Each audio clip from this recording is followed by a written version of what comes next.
Kau hanya terlambat mengantar makanan 0,1 detik. Lalu dihajar 4 gangster di dinding dan dijadikan latihan. Adikmu yang sudah lama tidak bertemu tidak hanya mengencarkan pahitmu dengan gila-gilaan. Sahabat terbaikmu yang sudah tumbuh dewasa diam-diam memasang pelacak mini padamu. Seorang penyanyi top yang berlubang sambil mencekik lehermu berteriak cinta. Bahkan gadis suku salju yang menjual makanan pun menjilat darahmu dengan gila sambil berkata, "Kakak, kamu wangi sekali. Saat ini, aku baru saja selesai mengantar makanan dan pulang ke rumah."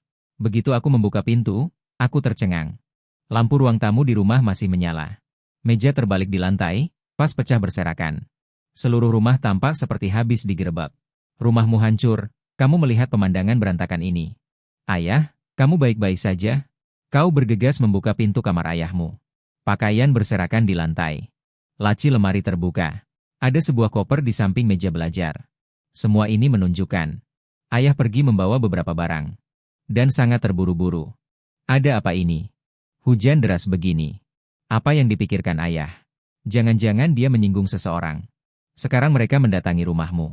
Jantungmu berdebar kencang. Tiba-tiba kamu punya firasat buruk. Detik berikutnya, ponsel berdering, bing. Saat sekolah dimulai, kamu akan mengambil racun iblis sendirian. Ingat, jangan sebutkan aku kepada siapapun tentang racun iblis. Jangan juga menghubungiku. Hal ini sangat penting. Apakah ayah bisa hidup atau tidak tergantung padamu. Jangan pedulikan aku pergi kemana. Jangan khawatirkan aku. Kita akan bertemu lagi setelah semuanya selesai. Nak, hidup teruslah. Jangan pulang. Alih-alih aku sudah di rumah. Pesan baru saja dikirim. Riwayat obrolan muncul tanda seru merah. Pihak lain telah memblokir Anda. Anda mengangkat kepala dengan tidak percaya. Pintu rumah masih terbuka. Lorong itu gelap gulita. Sunyi senyap sampai merinding. Ayah, apa yang terjadi? Tidak bisa. Langsung menjualmu. Baik, dendam ini kucatat. Kamu berjalan menuju pintu tanpa ragu sedikit pun. Lebih baik pergi dulu. Tapi tepat pada saat itu, terdengar suara langkah kaki kacau dari lorong. Kedengarannya bukan hanya satu orang. Langkah kaki itu tergesa-gesa. Sama sekali tidak seperti tetangga. Kamu menunjuk ke arah langkah kaki itu. Keringat dingin bercampur air hujan meresap ke seluruh tubuhmu. Habis sudah, mereka datang mencariku. Kamu melirik lemari di dalam ruangan. Tidak, menghindar tidak akan berhasil, bukan? Kamu mengertakkan gigi dan memakai topi.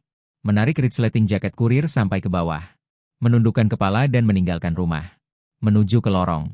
Lampu sensor suara di lorong menyala satu persatu. Kamu menundukkan kepala dan mengeluarkan ponsel. Berpura-pura menjadi kurir yang sedang memeriksa pesanan. Kamu terus memperhatikan gerakan di lorong dari sudut matamu. Tak lama kemudian, beberapa pria berjas hitam berkacamata hitam muncul di pandanganmu. Jantungmu berdebar kencang seketika. Namun kamu tetap berusaha tenang sambil menatap ponsel. Tolong tunggu sebentar, Bung. Pria berjubah hitam di depan menghentikanku.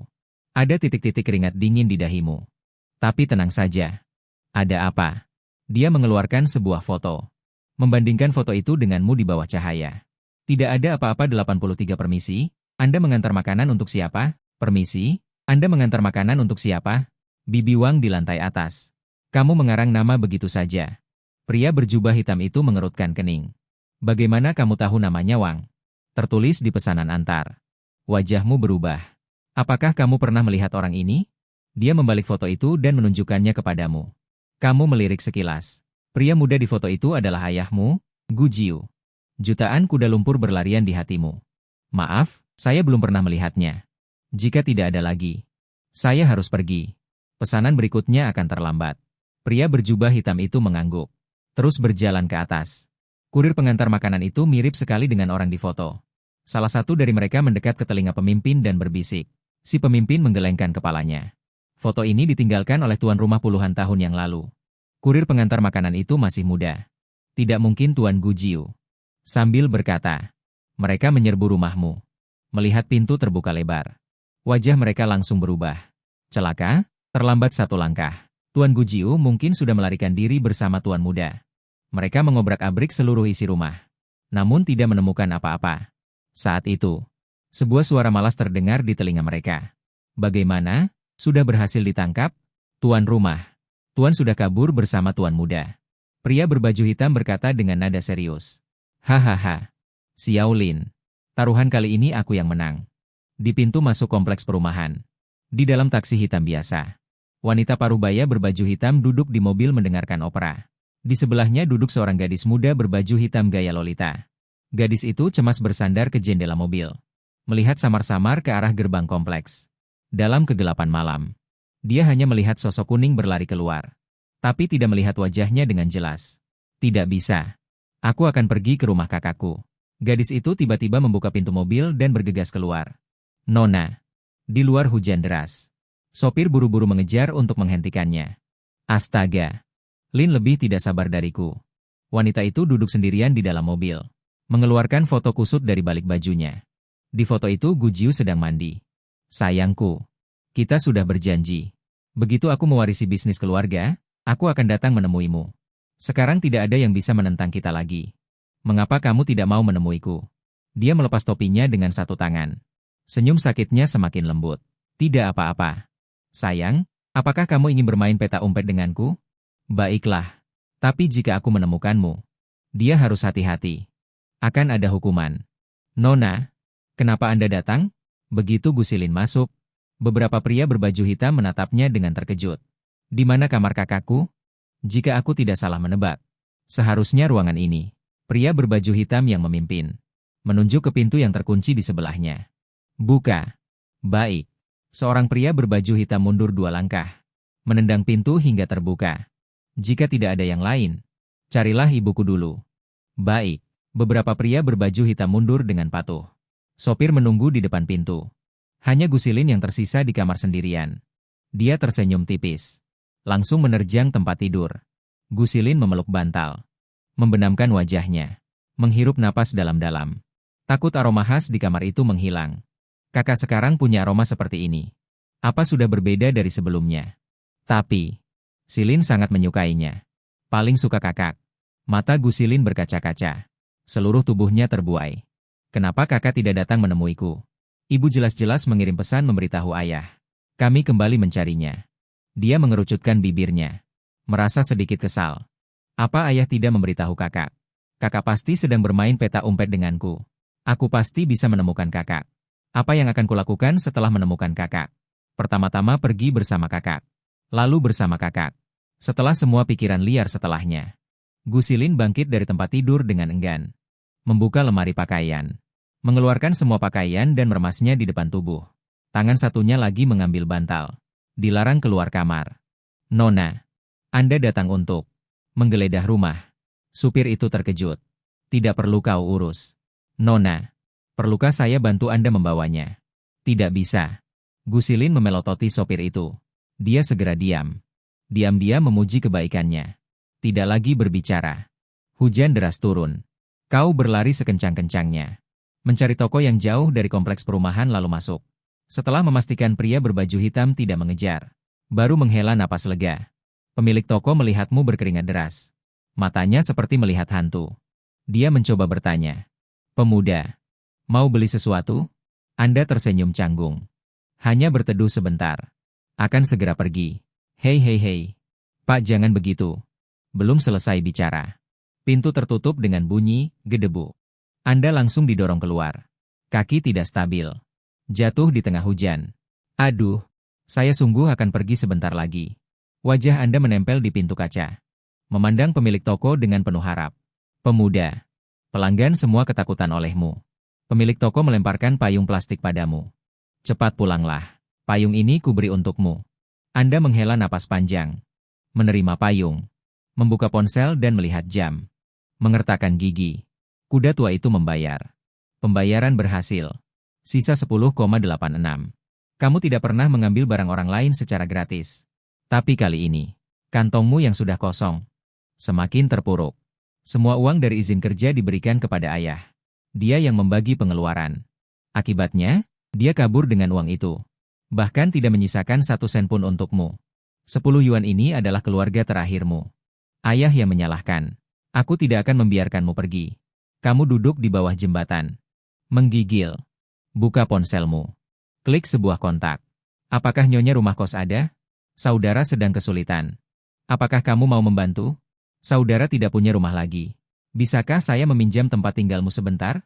Sewa akan dikenakan harga normal. Mungkin akan berutang beberapa waktu.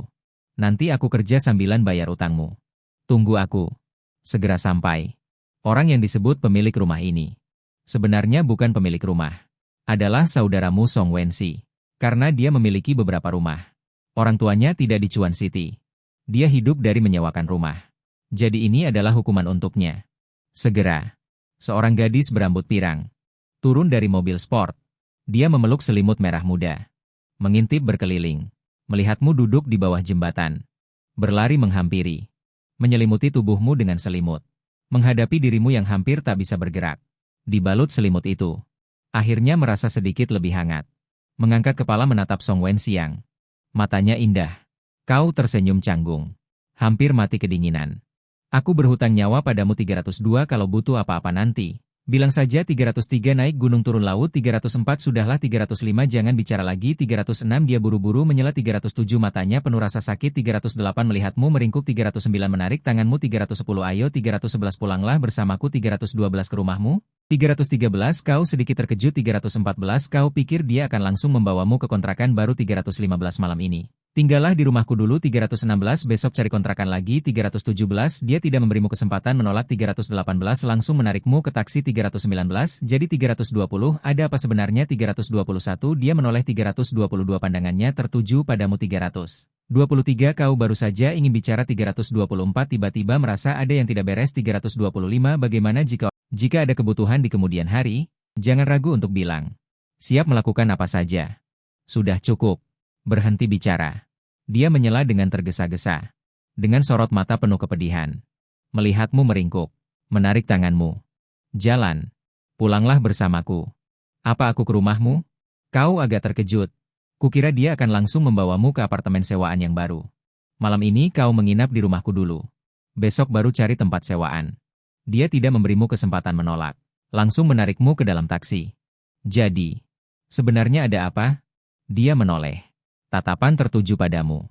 Kau baru saja akan bicara. Tiba-tiba merasa ada yang tidak beres. Bagaimana jika orang-orang yang mencari ayah itu mengincarku? Melibatkan Song Wensi akan merepotkan. Aku tidak bisa membiarkannya dalam bahaya. Lagi pula dia hanyalah seorang gadis lemah tak berdaya. Kau hindari tatapannya. Alasan yang kau buat-buat. Kita berutang terlalu banyak pada tuan tanah. Malam ini kita diusir. Song Wensi tercengang. Benarkah? Aku sudah lama bertanya padamu apakah kau mau datang ke tempatku. Mengapa kau menolak? Aku bahkan tidak akan membebanimu sewa. Kau masih belum puas. Setelah berkata begitu, dia menoleh. Cemberut sambil pura-pura merajuk. Aku tidak akan pernah mengambil keuntungan darimu, sahabat. Ini adalah batasku. Kau berkata dengan sungguh-sungguh. Akibatnya dia tertawa. Dia memukulku sambil menyeringai jahil. Lalu bagaimana kau akan membalas budi kebaikanku menyelamatkan nyawamu? Kau berpikir sejenak. Menggelengkan kepala. Menggelengkan kepala. Tidak tahu. Silakan saja bertanya. Selama aku bisa melakukannya. Itu yang kamu katakan. Dia memberimu tatapan yang penuh makna. Kamu tidak terlalu memikirkannya. Apa buruknya seorang teman baik? Mungkin hanya ingin kamu membantunya seperti budak? Begitu juga saat meminjam uang darinya sebelumnya. Kamu melihat keluar jendela mobil. Cahaya lampu neon warna-warni. Menjadi kabur dalam genangan air hujan. Nyonya rumah kos. Sungguh iri melihat orang kaya seperti kalian. Kamu tidak bisa menahan diri untuk berkata. Tidak perlu melihat wajah orang lain. Juga tidak perlu khawatir akan makan apa di akhir bulan. Bagaimana kata pepatah itu? Hidupmu adalah mimpiku. Terdengar suara santai dari samping. Beberapa orang jelas punya kesempatan untuk menjalani hidup seperti ini. Tapi tidak tahu cara memanfaatkannya. Kamu menoleh. Menunjuk ke dirimu sendiri. Kamu bicara lagi, aku akan. Jangan bercanda. Selain memenangkan lotre, aku tidak bisa memikirkan keluargaku. Kesempatan lain untuk bangkit. Dia memutar matanya. Dan tidak berkata apa-apa lagi. Taksi melaju lama. Akhirnya berhenti di depan sebuah villa besar. 1. Pemilik rumah. Kamu pindah rumah. Ini bukan pertama kalinya kamu datang ke rumahnya. Kedua rumah tidak berjauhan. Saat kecil dia sering memanggilmu untuk bermain. Saat itu orang tuanya sesekali pulang. Kamu juga sangat mengenal mereka. Kedua keluarga dekat seperti keluarga. Aku pindah setelah ujian masuk universitas. Mengundangmu untuk bermain. Kamu masih tidak mau. Dia berkata tanpa daya. Kamu baru saja lulus kuliah. Bukankah ini berarti harus bekerja dan tidak punya waktu?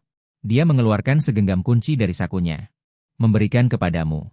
Ini kunci villa. Kau pergi mandi dulu. Kau sudah menerima kuncinya. Terlihat sedikit bingung. Kamu tidak pulang? Aku akan membelikanmu beberapa pakaian. Setelah mandi pasti harus ganti baju kan? Tapi hujan sebesar ini. Kamu pergi sendiri tidak aman. Aku bisa tidak mencucinya. Pergi sana. Jijiknya minta ampun. Ia bahkan tidak merasa jijik.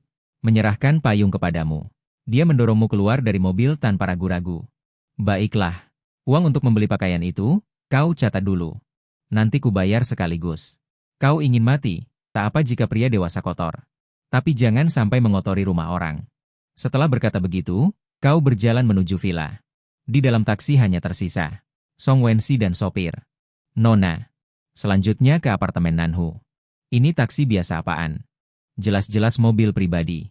Memakai kulit taksi. Pengemudi itu juga dikontrak khusus oleh keluarga Song untuk menjadi sopir pribadi Song Wensi. Song Wen 11 bukan orang biasa dari suku Bao, tetapi salah satu dari 4 keluarga besar di Shanghai. Nona tertua keluarga Song. Dulu keluarga Song membuat keributan besar. Orang tuanya ingin melindunginya. Jadi mereka mengirimnya ke Chuan City. Kemudian badai keluarga mereda. Nona tertua ini memutuskan untuk tinggal di Chuan City. Namun, hal-hal ini seharusnya kamu tidak tahu. Di matamu, Song Wensi hanyalah seorang wanita kaya biasa. Biar kulihat. Sayangku akan melakukan apa? Kaki Song Wensi sedikit ditekuk. Jangan sia-siakan usahaku yang tulus ini. Sambil berkata, dia mengeluarkan ponsel. Layar menunjukkan pemandangan di dalam villa. Saat ini kamu melepas pakaian basahmu. Menatap hujan di dalam ruangan. Melangkah masuk ke villa tanpa meneteskan air. Lampu di villa masih menyala. Sepertinya Song Wensi pergi terburu-buru. Kau mendongak menatap lampu gantung besar di atas kepala. Melirik kembali sofa malas mewah di ruang tamu. Dekorasi villa ini semakin berkelas dari sebelumnya. Membuatmu terpukau. Tahu bahwa keluarga Bao kaya. Tidak menyangka sekaya ini. Juga tidak tahu bagaimana kabar ayah sekarang. Kau memandang keluar jendela. Bersama media yang terus-menerus. Malah semakin besar. Anak tidak berharap ayah memberinya villa besar apapun. Tapi jangan ambil uang biaya hidup anak. Kau menghela napas. Berputar-putar di lantai 1. Tidak menemukan ruang tetangga. Jadi kau naik tangga ke lantai 2. Sebuah koridor panjang tersaji di depan mata. Banyak lukisan dinding tergantung di dinding. Kau menatap lukisan-lukisan ini dengan terkejut. Bukan terkejut betapa indahnya lukisan itu. Melainkan lukisan-lukisan itu semuanya adalah karyamu. Saat SD 477 kamu suka menggambar 478 tapi kemampuan menggambarmu sangat buruk 479 kebetulan Song Wensi pandai menggambar 480 jadi dia menjadi guru menggambarmu 481 setelah selesai menggambar 482 Song Wensi akan memujimu 483 kamu juga tidak menyangka 484 dia benar-benar menggantung semua lukisan ini di dinding 485 sayang 486 sekarang kamu pasti mengerti perasaanku padamu 487 Song Wensi memperhatikan orang ini dengan penuh minat 488 menunggu reaksimu 489 benar saja. Matamu sedikit memerah 490 aku. Tidak menyangka ibu kos begitu perhatian 491 kamu sangat tersentuh 492 memang pantas disebut sahabatku 493 suara itu sampai ke telinga Song Wensi 494 wajahnya langsung berubah gelap 495 aneh 496 kenapa? Villa sebesar ini tidak ada orang 497 kamu terus berjalan sampai ujung koridor 498 tidak melihat siapapun 499 ponsel dokter kau suka menggambar. Tapi kemampuan menggambarmu tak bisa dijelaskan dengan kata-kata. Kebetulan Song Wensi pandai menggambar. Jadi dia menjadi guru menggambarmu. Setelah selesai menggambar, Song Wensi akan membela gambarmu. Kau juga tidak menyangka. Dia benar-benar menggantung semua lukisan ini di dinding. Sayangku, sekarang kau pasti mengerti perasaanku padamu kan? Song Wensi memandang orang ini dengan penuh minat. Menantikan reaksimu. Tentu saja matamu sedikit memerah. Tak kusangka ibu kos begitu perhatian. Kau sangat tersentuh. Benar-benar saudaraku yang baik. Suara itu sampai ke telinga Song Wensi. Wajahnya langsung menjadi gelap. Aneh. Mengapa villa sebesar ini tidak ada liftnya? Kau terus berjalan sampai ujung lorong. Tidak melihat apa-apa. Ponsel dokter ding berdering. Itu pesan dari Song Wensi. Lupa memberitahumu. Tidak ada lift pribadi di villa. Hanya kamarku yang ada matahari.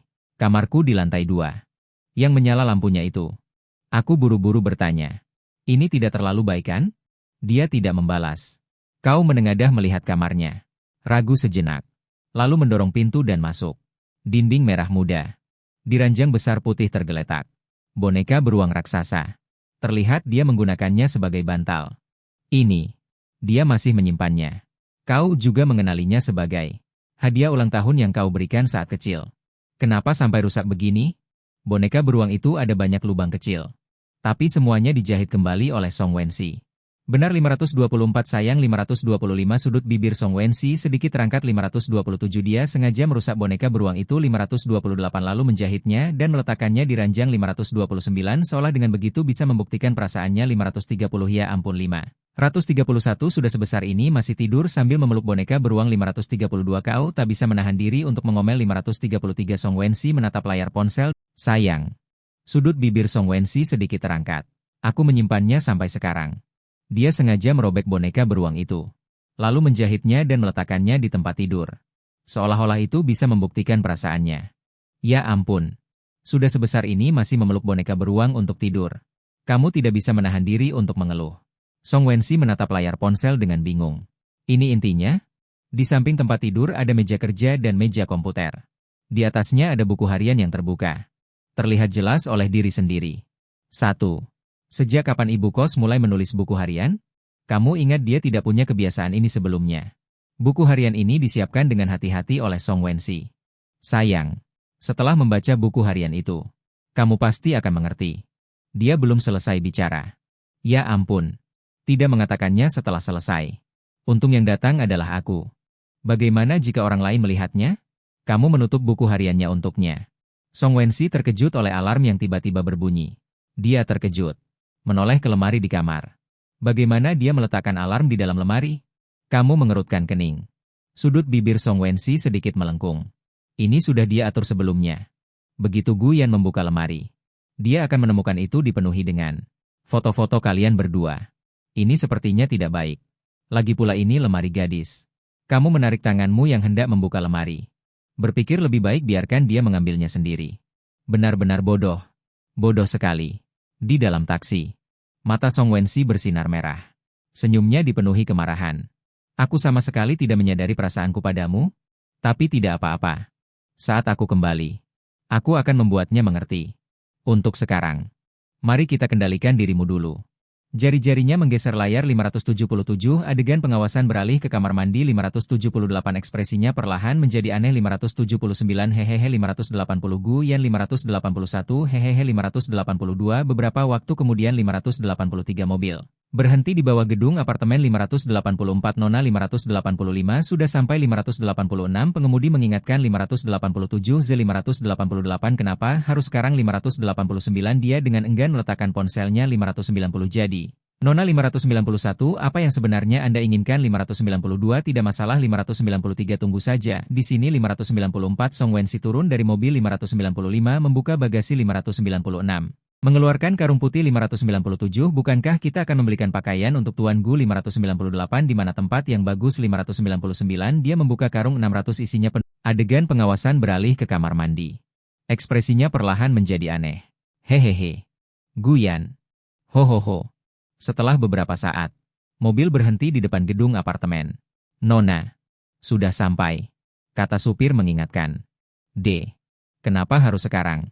Dia enggan meletakkan ponselnya. Jadi Nona, apa sebenarnya yang Anda inginkan? Tidak apa-apa. Tunggu saja aku di sini. Song Wensi turun dari mobil. Buka bagasi. Keluarkan kantong goni putih. Bukankah kita akan membeli pakaian untuk Tuan Gu? Di mana tempat yang lebih baik? Dia membuka kantong goni. Isinya penuh dengan kamera mini. Di bawah cahaya redup. Dia tampak lupa bagaimana berekspresi. Air liurnya menetes tanpa sengaja. Biar aku saja yang mendekorasi rumah barumu dengan baik. Di kamar mandi. Kau bersenandung. Air hangat membasuh tubuh lelahmu. Sambil bertanya-tanya dalam hati. Kenapa ibu kos belum kembali? Baru saja mau mengeluarkan ponsel untuk bertanya. Terdengar suara pintu ditutup berat dari lantai bawah. Diiringi suara langkah kaki yang tergesa-gesa. Dengan sengaja suara ketukan pintu kembali terdengar. Guyan. Sudah selesai mandi. Aku membawakan pakaian untukmu. Terima kasih. Berapa harganya? Aku catat dulu. Nanti ku bayar. Lalu, jam waker di dalam lemarimu terus berdering. Matikan saja. Segera suara jam waker itu berhenti tiba-tiba. Suara Song Wensi kembali terdengar. Uang untuk membeli pakaian itu nanti. Akan kuperhitungkan sekalian dengan uang sewa. Baiklah. Tidak masalah. Kamu tidak berpikir macam-macam. Menyetujui dengan gembira. Kalau begitu aku masuk untuk memberimu pakaiannya. Cepat buka pintunya. Ini. Berikan saja padaku. Kamu terbungkus handuk. Membuka pintu sedikit. Guyan sialan. Uang sekecil ini. Gumamnya tidak puas. Memasukkan tas itu. Kamu membuka tas itu. Aroma yang familiar langsung tercium. Mengerutkan kening. Toko pakaian mana yang begitu harum? Mungkinkah parfum disemprotkan secara khusus? Dan aroma ini mengapa begitu familiar? Kamu tidak terlalu memikirkannya. Mengambil pakaian dalam dan memakainya. Kelihatan agak ketat. Nenek kos. Baju ini kekecilan ya? Ah, aku tidak tahu kamu makan atau tidak. Dulu aku tidak pernah membelikanmu baju. Suaranya terdengar sedikit keluhan. Baiklah. Ya sudahlah kalau itu tempat wisata. Kamu meraba-raba tasmu lagi. Melihat sosok gemuk dengan gambar kartun merah di tangannya. Terdiam dalam pikiran. Nenek kos. Aku tidak menyangka kamu membelikan aku yang seperti ini. Cepat pakai. Jangan cemberut lagi, nanti aku tidak peduli padamu. Dia tertawa dan menyela. Terima kasih teman. Tidak masuk hitungan. Sudut bibir Song Wensi melengkung dengan senyum menyeramkan. Sekarang aku harus membelikan bajuku sendiri. Saat kamu keluar dari kamar mandi. Kamu melihatnya duduk di kepala tempat tidur. Hanya menatapmu lekat-lekat. Ada apa? Kau tak bisa menahan diri untuk bertanya. 677 tidak apa-apa. 678 dia buru-buru menarik pandangannya. 679 sekarang giliran saya mandi. 680 dia melangkah cepat menuju kamar mandi. 681 menutup pintu. 682 Song Wensi bergumam. Dalam hati 683 Guyan sialan 684 jadi aku harus melakukan sejauh ini 685 tapi tidak apa-apa 686 tidak masalah jika seorang gadis lebih proaktif 687 dia melihat ke cermin dan menjilat bibirnya 688. Melihat wajah dan sosoknya yang sempurna 689 aku akan memberitahumu 690 aku seorang. Gadis 691 saudara apa 692 jangan mengintip ya 693 dia berkata 694 kemudian terdengar suara gemericik air 695 kau memutar bola matamu ke arah kamar mandi 696 lalu mulai menggesek ponselmu 697 lihat apakah ada pekerjaan sampingan yang cocok 698 tidak lama kemudian terdengar suara Song Wensi dari kamar mandi 609 tidak ada apa-apa. Dia buru-buru menarik pandangannya. Sekarang giliran saya mandi. Dia melangkah menuju kamar mandi. Menutup pintu. Song Wensi merasa bangga dalam hati. Guyan sialan. Membuatku sampai harus melakukan ini. Tapi tidak apa-apa. Tidak masalah jika seorang gadis sedikit lebih proaktif. Dia menatap cermin dan menjilat bibirnya. Melihat wajah dan tubuhnya yang sempurna. Aku akan membuatmu tahu. Aku seorang gadis. Sahabat macam apa itu? Jangan mengintip. Dia berkata. Kemudian terdengar suara gemericik air. Kau memutar mata ke arah kamar mandi. Lalu mulai menggesek ponselmu. Cari pekerjaan paruh waktu yang cocok. Tidak lama kemudian terdengar suara Song Wensi dari kamar mandi. Aduh, lupa bawa handuk. Guyan, bantu aku ambilkan. Kau tertegun sejenak. Tidak ada handuk di kamar mandi? Biasanya aku tinggal sendiri. Mana ada handuk sebanyak itu? Nada bicaranya santai. Ada satu yang tergantung di balkon. Tolong ambilkan untukku. Baiklah. Kau bangkit dan mengambil handuk dari balkon. Berjalan ke depan pintu kamar mandi. Suaranya terdengar lagi. Masuklah. Meragukan pendengarannya sendiri. Apa katamu? Dia mengulanginya sekali lagi. Masuklah. Kau membeku di tempat. Otakmu penuh kekacauan. Apa pemilik rumah kos begitu terbuka? Atau memang orang kaya begitu? Tubuhmu terkait dengan uang. Tidak bisa bergerak. Hati berdebar kencang. Ngapain bengong? Cepat masuk. Nadanya tetap datar. Seolah-olah dia mengatakan sesuatu yang tidak penting. Itu, meskipun kita bersaudara. Tapi, antar saudara pun tidak boleh begini. Terus terang. Kamu coba katakan dengan jujur. Kenapa? Song Wensi tertawa menggoda. Karena kamu perempuan. Ternyata kamu tahu aku perempuan. Bergumam pelan. Lalu tersenyum licik. Krek. Suara kenop pintu berputar. Pintu giok terbuka. Cepat pejamkan mata. Berbalik badan. Bukan. Bibi kos. Apa yang mau kamu lakukan? Dia ringan datang ke belakangmu. Berbisik di telingamu. Ada apa? Guyan. Napasnya membawa aroma samar. Gelombang panas dari pemanas ruangan. Membuat suaranya seolah sedikit. Langsung membuatmu merinding. Berjanda seperti ini di antara saudara. Agak tidak baik. Kamu mencoba menjaga jarak. Ada apa? Kakak yang baik bukankah seharusnya? Terus terang. Suara Song Wensi sangat lembut. Sama sekali berbeda dari biasanya. Terus terang yang kamu maksud. Mungkin tidak sama dengan yang aku maksud. Kamu melangkah maju. Mencoba melarikan diri. Tapi dia meraih tanganmu. Seperti peri yang lincah. Berputar dan datang di depanmu. Menghalangi jalanmu. Di bawah cahaya hangat. Dia berjinjit. Dahinya menempel erat di dahimu. Kata-kata. Apa kau belum mengerti sampai sekarang? Suaranya lembut dan polos. Dengan sedikit keluhan. Kau membuatku menunggu begitu lama. Hati yang begitu kejam. Kau seperti orang kayu. Akan tetap di tempat. Tidak bergerak sedikit pun. Song Wensi mengerutkan bibirnya. Matanya berkedip. Sebenarnya. Tunggu. Pejamkan matamu. Melempar Yujing ke tempat tidur. Lalu kabur. Terdengar bunyi benturan. Kau tersandung kursi dan jatuh tersungkur. Mengabaikan rasa sakit dan bangkit. Bergegas menuju pintu. Dengan suara pintu terbanting. Song Wensi tertegun di tempat. Matanya menatap kosong ke arah kepergianmu. Wajahnya langsung menjadi muram. Sudut mulutnya menyeringai kejam. Haha. Jadi mari kita katakan. Apakah ini jawabanmu? Air mata mengalir di pipinya. Secercah cahaya merah aneh terlihat di matanya. Napasnya menjadi sesak. Jadi mari kita katakan. Jadi mari kita katakan. Dia bergumam pada dirinya sendiri. Tiba-tiba berbalik dan membuka lemari. Mencari di dalamnya dengan panik. Foto-foto yang padat. Tangannya sedikit gemetar. Seolah-olah memegang jerami penyelamat. Memegang foto-foto itu erat-erat. Di foto itu ada kalian. Segala sesuatu dari saling mengenal hingga lulus SMA. Barulah hatinya sedikit terhibur. Dia terengah-engah. Wajahnya memerah. Jadi mari kita katakan. Mengapa kamu tidak mengerti? Mengapa kamu menghindari perasaanku? Kita telah melalui begitu banyak. Mengapa kamu menolakku? Ia mengalihkan pandangannya ke boneka beruang di tempat tidur. Ia perlahan berjalan ke sana. Ia meraihnya dan membawanya ke meja kerja. Ia mengambil pisau ukir. Tidak lama kemudian, isi boneka beruang itu tumpah keluar. Aku benci kamu, aku benci kamu, aku benci kamu. Ia terus melakukannya berulang kali. Boneka beruang itu perlahan-lahan menjadi tidak dikenali. Guyan. Kenapa? Kenapa? Mata merah di hatinya. Menatap lekat boneka beruang di tangannya. Mengguncangnya dengan panik. Berbicara haruslah seperti Guyan. Aku mengerti. Kamu belum cukup menyukaiku. Jadi kamu belum bisa menerima hatiku. Sebenarnya kamu mengerti semuanya. Hanya berpura-pura bodoh. Menipuku bertahun-tahun. Apakah aku benar? Guyan. Boneka beruang itu tidak bergerak. Mengakui kecerdasannya. Hehe. Aku tahu. Tapi tidak apa-apa. Sayang. Akan perlahan menumbuhkan perasaan kita. Sampai di duniamu hanya ada aku. Hanya aku yang bisa memilikinya. Matanya berkaca-kaca. Benar-benar tenggelam dalam fantasinya sendiri. Boneka beruang itu dipeluk erat olehnya. Hancur karena tekanan saat diremas. Kapas berhamburan di lantai. Kata-kata yang diucapkan dengan sengaja.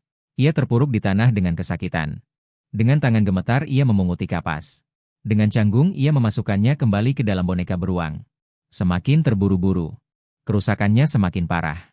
Akhirnya, boneka beruang itu mengeluarkan kapas terakhirnya. Menjadi kain yang penuh luka. Aku salah. Sudah kubilang. Seharusnya aku tidak membiarkanmu pergi begitu saja. Hahaha.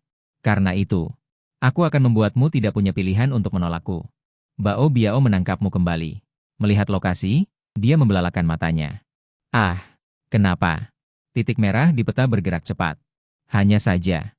Menuju arah villa. Tekan. Pintu villa di lantai bawah terbuka. Terdengar teriakan. Nyonya rumah kos. Aku pulang. Song Wensi membeku di tempat. Sama sekali tidak menyangka kamu akan kembali tiba-tiba. Kenapa? Kenapa? Dia mengulang kata-kata ini dalam mulutnya. Untuk sesaat dia bingung. Segera kamu akan naik ke atas. Song Wensi tiba-tiba sadar. Guyan. Tunggu sebentar. Jangan mendekat.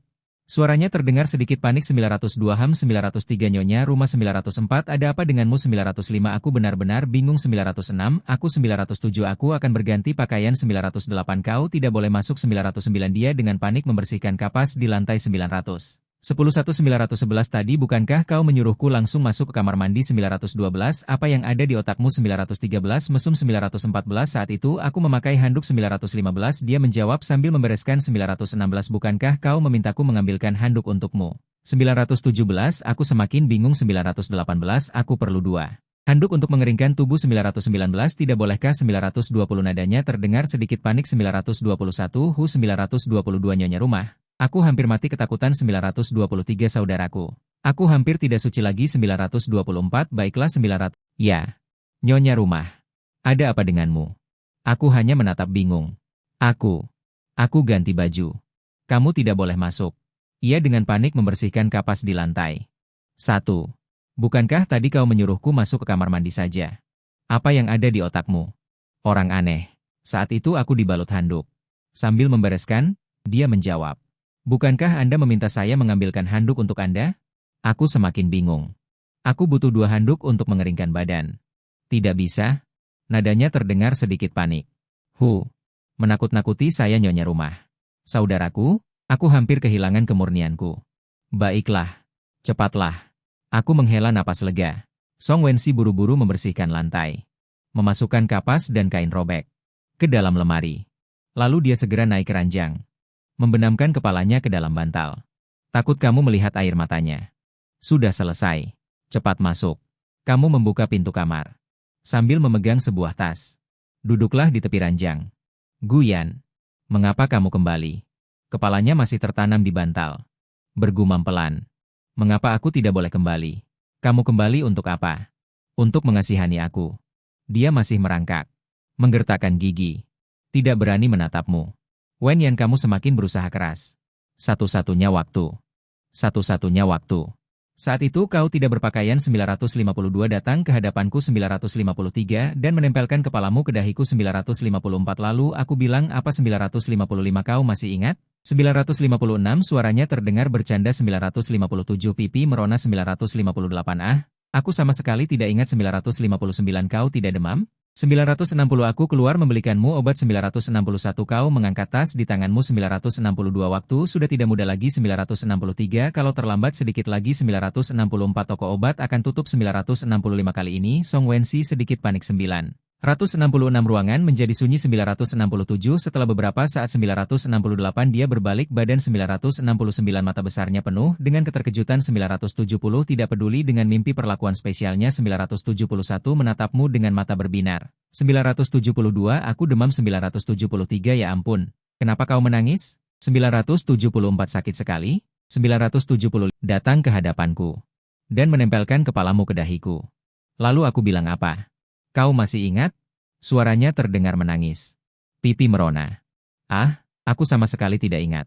Kau tidak demam? Aku keluar membelikanmu obat. Kau mengangkat tas di tanganmu.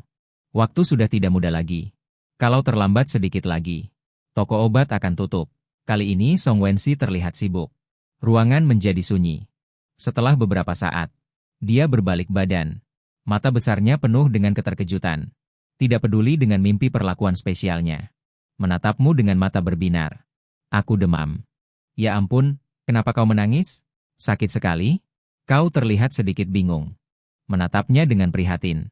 Song Wensi tidak bereaksi. Kamu terlihat sedikit panik. Berbicara bukan. Diam bukan juga. Cepatlah ke samping tempat tidur. Buang obatnya ke samping. Terasa tidak nyaman? Saat kamu menempelkan dahimu ke dahiku waktu itu. Aku merasa dahimu panas sekali. Jadi aku segera pergi membeli obat. Saat kamu keluar membeli baju. Tiba-tiba tidak sempat. Kau mencoba menjelaskan tindakanmu sebelumnya. Kau pikir dia merasa tidak nyaman karena demam. Dia merasa tidak nyaman karena demam. Kenapa jadi begini menangisnya? Aku tahu kamu tidak sehat. Sekali kehujanan langsung flu. Sekali flu langsung demam. Kalau tidak minum obat, flu tidak akan sembuh. Aku menjelaskan dengan kata-kata yang tidak karuan. Song Wensi tetap tidak bergerak. Mata yang indah menatapmu lurus. Air mata terus mengalir. Kamu jadi lebih cemas 1002, apa kamu salah bicara lagi 1003 tapi aku tidak tahu bagaimana menjelaskannya 1004 lebih baik langsung minta maaf saja 1005 astaga Wensi. Maafkan aku 1006, seharusnya aku tidak membuatmu menunggu lama 1007, utamanya 1008, aku hanya punya 10 yuan 1009, tidak bisa naik taksi 1010, hanya bisa berlari ke apotek untuk membelikannya untukmu 1011, banyak apotek di sekitar sini sudah tutup 1012, aku berlari ke beberapa apotek baru. Bisa membelikanmu perawatan 1013, kamu meletakkan tanganmu di dahinya 1014 lalu meletakkannya di dahimu sendiri 1015 membandingkan suhunya 1016 kamu tadi lebih panas 1017 cepat berbaring 1018 aku akan buatkan obat untukmu 1019 kamu baru saja berbalik bersiap mengambil buah 1020 kakimu langsung ditahan kuat 1021 apa ini tidak berniat melepaskan diri sendiri 1022 kamu merasa langit akan runtuh 1023 kamu menoleh ke belakang 1024 agak takut 1002 apakah aku salah bicara lagi? Tapi aku tidak tahu bagaimana menjelaskannya. Lebih baik langsung minta maaf. Aduh, Wensi, maafkan aku. Aku seharusnya tidak membuatmu menunggu selama ini. Utamanya, aku hanya punya 10 yuan. Tidak bisa naik taksi. Terpaksa berlari ke apotek untuk membelikanmu. Banyak apotek di dekat sini yang sudah tutup. Aku berlari ke beberapa tempat baru bisa membelikanmu perawatan. Letakkan tanganmu di dahinya. Lalu di dahimu sendiri. Bandingkan suhunya. Tadi kamu lebih panas. Cepat berbaring. Aku akan membuatkan obat untukmu. Kamu baru saja berbalik untuk mengambil buah. Kakimu langsung ditahan erat. Apakah kamu tidak berniat melepaskanku? Kamu merasa langit akan runtuh. Kau menoleh ke belakang. Agak takut. Takut pemilik kos marah karena dirinya. Kau agak sundere. Orang sebesar kamu. Tidak seharusnya membiarkan seorang gadis keluar untuk membelikanmu pakaian. Tapi lebih banyak lagi rasa malu. Kau membuat Song Wensi menangis. Kau tidak memenuhi tanggung jawab sebagai seorang saudara. Kau marah? Kau menanyakannya dengan serakah. Tidak. Mungkin karena demam. Wajah Song Wensi memerah. Perasaan ini sangat familiar. Kalian tumbuh bersama sejak kecil. Orang tua Song Wensi jarang ada di dekatnya. Biasanya saat sakit, pengasuh di rumah yang akan merawatnya. Hanya saja, setiap kali dia sakit dan izin, kau akan datang ke rumah untuk menemuinya. Terkadang membawakan PR untuk mengajarinya. Terkadang juga membantu pengasuh merawatnya. Setelah dewasa, kondisi tubuhnya tampaknya juga membaik. Hampir tidak pernah sakit. Terutama setelah masuk SMA 1052 kamu sibuk dengan studi 1053 sudah lama tidak datang ke rumahnya 1054 apalagi merawatnya seperti ini 1055 kalau begitu aku akan mengambilkan obat untukmu 1056 kamu berkata sambil hendak bangkit 1057 tidak boleh pergi. 1058 Guyan 1059 sebuah kekuatan menarik bajumu 1060 membuatmu terhuyung 1061 jatuh ke tempat tidur 1062 kemudian 1063 tubuh lembut memeluk dari belakang 1064 Guyan 1065 aku sangat takut 1060 6 suara lembut 1067 dengan nada tangisan yang lemah 1068. Kita 1069 ada apa 1070 kamu merasa Song Wensi mungkin demam 1071 tidak apa-apa 1072 setelah minum obat akan segera sembuh 1073 kamu tahan sebentar ya 1074 kamu mendorong Song Wensi di belakangmu dengan lembut 1075 hanya saja dia seperti kau sibuk dengan studimu. Sudah lama tidak ke rumahnya. Apalagi merawatnya seperti ini. Kalau begitu aku akan membuatkan ramuan untukmu. Kau bilang mau bangkit. Tidak boleh pergi. Guyan. Sebuah kekuatan menarik bajumu. Membuatmu terjatuh tanpa hambatan. Di atas ranjang. Lalu, sesosok tubuh lembut memeluk dari belakang. Guyan. Aku sangat takut. Suaranya lembut. Masih terdengar sedikit isak tangis. Kau, ada apa? Kau pikir Song Wensi mungkin demam? Tidak apa-apa, tidak apa-apa. Minum obat, dia akan segera sembuh. Tahan sebentar ya. Kau mendorong Song Wensi di belakangmu dengan lembut. Hanya saja dia seperti plester obat. Menempel padamu. Baiklah, bukan anak kecil lagi. Jika sakit istirahat yang cukup. Nada bicaramu yang lembut. Seolah menyentak saraf Song Wensi. Dengan paksa melingkarkan tangannya di pinggangmu. Pelan-pelan. Bu Kos. Sejak kapan kamu punya tenaga sebesar ini? Bibirmu pecah-pecah karena kesakitan. Guyan. Kamu merawatku seperti ini. Bagaimana aku bisa membalasmu? Song Wensi bersandar di belakangmu. Kembalikan saja uang 10 yuan untuk membeli obat itu padaku. Kamu menjawab. Tidak mau. Song Wensi sepertinya benar-benar demam tinggi. Suaranya lemah. Wen yang kamu penuh tanda tanya. Mau tak mau menggerutu dalam hati. Kenapa Bu Kos pelit sekali? Namun, kamu berbalik melihat dia yang sudah menutup mata. Song Wensi yang menempel erat padamu. Tertawa dan berkata, kalau begitu, apa yang akan kau berikan padaku? Mendengar pertanyaan ini, Song Wensi mendengus beberapa kali. Kau tidak dengar jelas. Jadi dia mencondongkan tubuh. Di ranjang. Nyonya rumah. Apa yang kau lakukan? Jika ingin berkelahi, tunggulah sampai kau sembuh dulu. Guyan. Song Wensi menyipitkan matanya. Di dalam pupil merah mudanya ada tanda hati. Ingin mencoba. Aku dengan suhu 39 derajat. Saat ini kau menatapnya dengan terkejut. Gadis ini benar-benar demam. Tidak tahu apa yang dibicarakannya. Melihatnya yang mengigau. Wajah kecil yang halus itu masih merona. Kau tidak bisa menahan diri untuk mencubit. Kakak sendiri cukup lucu. Baiklah. Guyan. Suara Song Wensi semakin kecil. Tak lama kemudian, napasnya menjadi teratur. Sepertinya dia tertidur. Tangannya masih belum tenang. Kadang seperti membelai kucing. Kadang seperti mengelus kepala anak kecil. Kau terkekeh pelan. Ternyata di matanya kau hanyalah serangga. Atau anak kecil. Tak kusangka ibu kos juga punya kebiasaan mengigau. Kau tiba-tiba mendapat ide cemerlang. Jika kau rekam penampilannya saat ini, lalu rekam suaranya. Hehe. Saat dia sadar, pasti dia akan memohon padaku untuk menghapusnya. Saat itu, bukankah aku yang akan mengendalikan dia? Atau lebih baik minta dia mengembalikan uang obatku dulu. Langsung bertindak. Kau mengeluarkan ponselmu. Memotret wajahnya berulang kali. Lalu menyalakan rekaman suara. Mendekatkan ponsel ke mulutnya. Sempurna. Kamu tersenyum jahat bersiap bangun. Tapi mendapati dia walaupun tertidur. Seluruh tubuhnya seperti menggantung padamu. Kedua tangannya masih melingkari lehermu. Dagu bersandar di bahumu. Napas panas yang sesekali terhembus dari mulutnya. Menerpa wajahmu. Bukan begitu. Bagaimana aku bisa tidur begini? Melihat ini adalah saudaramu sendiri. Kamu menahannya. Pagi hari. Sinar matahari pagi menerobos jendela kaca. Ke wajah Song Wensi. Dia sedikit membuka matanya. Melihatmu berbaring di sebelahnya. Saat ini kamu memiliki lingkaran hitam besar di bawah mata. Mata menatap tajam padanya. Wajah penuh keluhan. Karena lenganmu sudah mati rasa tertindihnya. Benar-benar tidak bisa merasakan apa-apa. Tetapi tidak berani bergerak sembarangan karena takut membangunkannya. Yang lebih buruk lagi. Kamu sekarang merasa seluruh tubuh lemah. Seluruh tubuh terasa seperti terkuras semangat. Song Wensi terlihat linglung. Dia menyipitkan mata menatapmu. Lalu mendekatkan wajahnya. Pagi menjelang di kedalaman. Lalu dia menutup mata lagi. Dia menggesekkan tubuhnya ke arahmu. Bersiap untuk tidur lagi sebentar. Penyewa toko. Lihat jam berapa dia sekarang. Suaramu sedikit serak. Sejak pagi. Kau merasa tenggorokanmu tidak nyaman. Kemungkinan besar karena dia terengah-engah. Ditambah lagi semalam kau harus patuh berbaring. Menjadi bantal manusia untuknya. Semalaman tidak terpejam. Song Wensi seolah tidak mendengar. Terus memeluk lehermu. Berbaring tenang dalam pelukanmu. Kau menghela napas dalam hati. Dia sakit begini. Ada sedikit tanggung jawabmu. Memikirkan ini, amarahmu mereda sedikit. Kau mungkin menganggapnya seperti boneka beruang itu. Kau menguap. Matanya menyapu seluruh ruangan. Aneh. Kemana perginya boneka beruang itu? Tadi jelas-jelas masih ada di sini. Hingga tengah hari. Song Wensi akhirnya membuka matanya. Energinya jelas membaik. Pikirannya juga jauh lebih jernih. Bos. Apakah tidurnya nyenyak? Kau mengatakannya kata demi kata. Ya. Cukup nyaman. Guyan, bagaimana denganmu? Apakah tidurmu nyenyak? Saat kau hendak bangkit duduk, dia kembali menekankanmu ke ranjang. Bos. Apa yang kau lakukan? Kau sakit.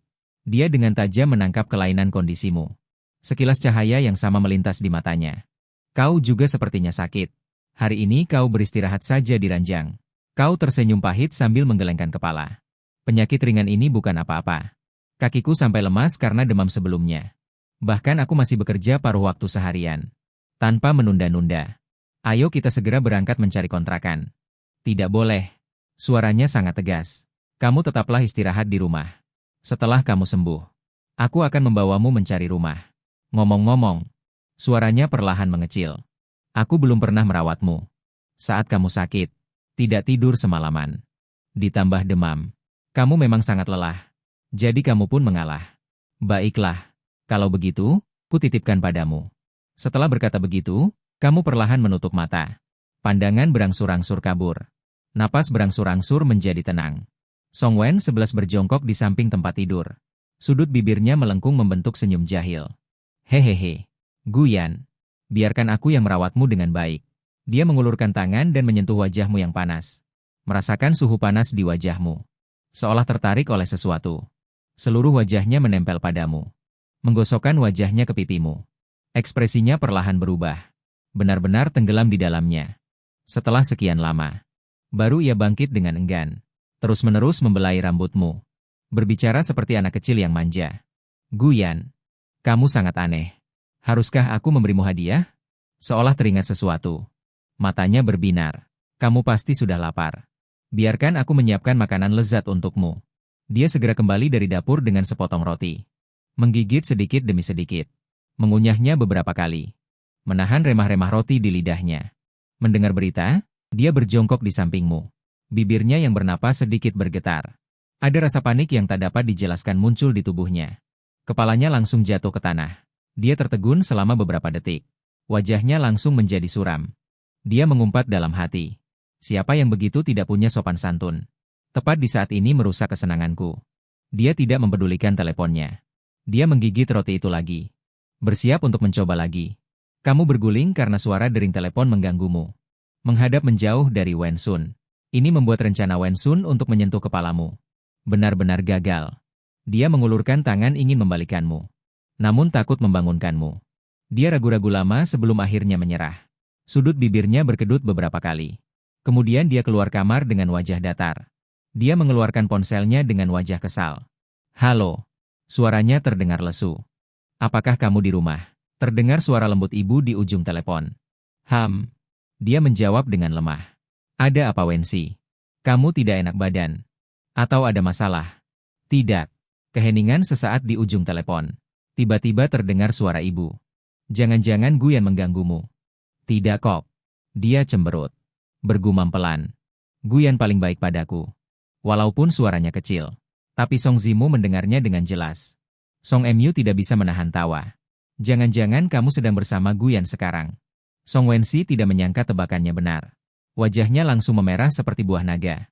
Ya, dia ada di kamarku. Dia datang ke rumahmu. Saat aku bertemu dengannya. Lihat saja aku akan mengambil gunting untuknya.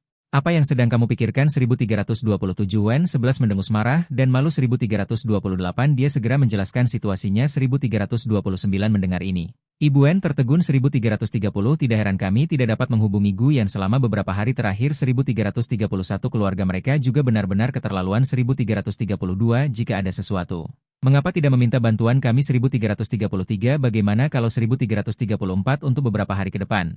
Bawalah Guyan untuk tinggal di rumah kami. 1335 bukankah dia juga diterima di Universitas Modus? 1336 dengan begini, kalian berdua bisa punya teman. 1337 Guyan juga tidak perlu khawatir tentang hidupnya. 1338 benarkah boleh? 1339 suara Wen 11 terdengar sedikit gembira. 1340 lihatlah. 1341 Ibu Wen tersenyum dan melirik ayah Wen yang sedikit cemberut di sebelahnya. 1342 tadi dia tidak bersemangat. 1343 orang mati mencari muka. 1344 mustahil untuk tinggal di rumah kami tanpa alasan. 1345 lagi pula. 1346 jika dia tahu identitas asliku. 1347 dia mungkin tidak akan berinteraksi denganku seperti ini. 1348 ayah Wen tahu betul. 1349 jika kamu tahu dia sebenarnya adalah seorang wanita bangsawan. Mendengar dengan malu-malu mendengus sekali. Cepat menjelaskan situasinya. Wenyan, Song, dan ibu tercengang. Pantasan saja beberapa hari ini kita tidak bisa menghubungi cerita. Keluarga mereka benar-benar ada urusan tidak tahu mau minta tolong kita. Atau bagaimana? Beberapa hari ini kamu bawa Guyan tinggal di rumah kita saja. Bukankah dia juga masuk Universitas Modu? Kalian begini bisa punya teman. Guyan juga tidak perlu khawatir soal biaya hidup. Benarkah boleh? Suara Song Wensi terdengar sedikit gembira. Lihatlah. Song Mu tersenyum dan melirik Song Fu yang sedikit kesal di sebelahnya. Tadi dia tidak bersemangat. Orang mati butuh muka. Mustahil dia mau tinggal di rumah kita tanpa bayaran. Lagi pula, jika dia tahu identitas asliku, mungkin dia tidak akan berinteraksi denganku seperti ini. Song Fu tahu betul. Jika kamu tahu dia sebenarnya adalah nona besar. Sepertinya di antara mereka berdua, pasti akan ada satu lapisan pemisah lagi. Aduh, kalian berdua benar-benar bikin pusing. Guyan memang benar-benar. Semuanya baik. Hanya saja dalam bersikap seperti sepotong kayu. Ibu Song menggelengkan kepala dengan tak berdaya. Entitasmu cepat atau lambat akan terbongkar. Kamu tidak mungkin di depannya. Terus berpura-pura, kan? Setidaknya untuk sekarang tidak bisa. Song Wen menggertakkan giginya. Terkadang dia benar-benar ingin membuka kepalamu dan melihat apakah di dalamnya benar-benar penuh dengan kayu. Aku pasti akan terus menyembunyikannya. Sampai hubungan kalian pasti. Baru kukatakan kebenarannya. Atau begini saja. Aku akan membeli villa di dekat Universitas Modu. Kamu bilang ingin menyewanya bersamanya. Seperti orang sungguhan meminta uang sewa. Dia seharusnya tidak menyadarinya. Entitasmu juga bisa tetap tersembunyi. Bagaimana? Mata Sun Wen berbinar. Sudut bibir sedikit terangkat. Baik, begitu saja. Aku tidak setuju. Song Fu memukul meja dengan keras. Tinggal bersama seorang pria dan wanita sendirian. Siapa yang tahu apa yang akan dilakukan anak itu? Song Mu memutar bola matanya. Bukankah kita juga di Modu? Kalau tidak bisa, datang setiap hari untuk makan gratis. Membuat ayah tua ini tenang.